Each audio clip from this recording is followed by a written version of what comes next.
Sarah.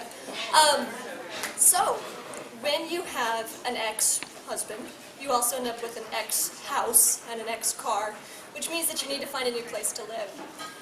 And I found myself looking for a place to live in Rochester, Minnesota, my third year of med school.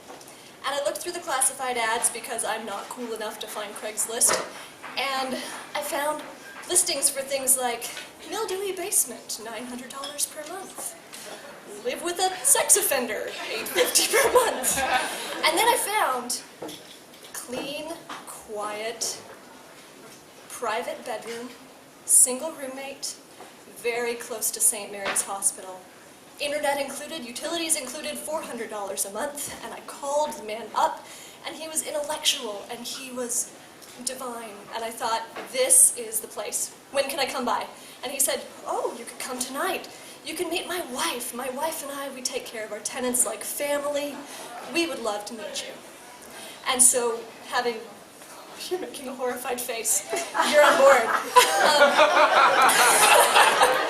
So, having no car, because I had an ex-car, I rode my bicycle to this place that was very close to St. Mary's, which turned out to be 4 miles beyond on the other side of St. Mary's. And when I arrived there, sweaty and disgusting and thinking, please, they're going to think that I'm a hideous hag and they're not going to let me live here, I walk up and I see this home, which really looks like a mobile home rendered in brick, with lots of dead things around it. And I walked up the steps, sprained my ankle on the way up, and I reached a door that's gaping open, which is always awkward because you don't know if you're supposed to knock or if you're just supposed to be like, yoo-hoo, hello. So I'm reaching in to knock, and just at that moment, and it's a split level, where as soon as you open the door, you're faced with the decision of up or down. This man comes bounding down the stairs. This is my future landlord. He's wearing a pair of boxer shorts, which are gaping, and a silk dressing gown with a dragon here and a dragon here. So Dragon Man and his accompanying beer gut come bounding down the stairs, and he says, come on in, and I say, where's the apartment? And he says, meet my wife first. And I went upstairs, and there's this 15-year-old who's wearing a ratty sports bra and ratty sweatpants, and she's watching Blue Man Group, and she's jamming out, and I say, hello, you must be his daughter, and she says, I am his wife, and I say, that's great. And as I, where's the apartment? And as I look around, the walls of this place are encrusted with those plates that you order from the Sunday, like cheap ads, with the wolves that are embossed, and the Indian doing this, and dream catchers, lots of dream catchers in the Blue Man Group. And I said, where's the apartment? And he said, it's downstairs. And I said, thank God, get me out of here. And we went down the stairs, and as you reach the bottom of the stairs where there should have been an opening out to the lower level, instead there's only a piece of plywood that meets you right here, and a closet. You go through the closet. You walk through the closet, you sidle through their food storage, and you reach where they busted out the back wall of the closet, which brings you to the garage.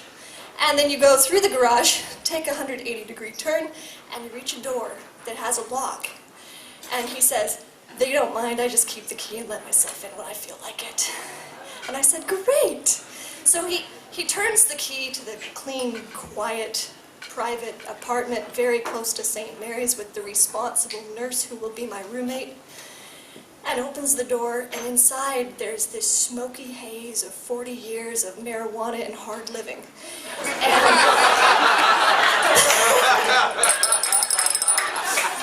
The kitchen is composed of one of those laminate countertops that you buy, and it's propped up on a 2x4, and it's got a sink that's not hooked up to anything because plumbing is irrelevant, and there's a stack of dishes, and the stack has that stagnant water in it that's evolving single-celled organisms, and through the kitchen, you sidle and you reach the bathroom through these flappy doors, and there's a sink and a toilet, and I ask where the shower is, and he points to a drain in the floor. You shower by wrapping yourself up in a curtain and hoping for the best. The water comes from above you, and then we came back out, and I looked forward through the haze, and there's this man who's just emanating child molester.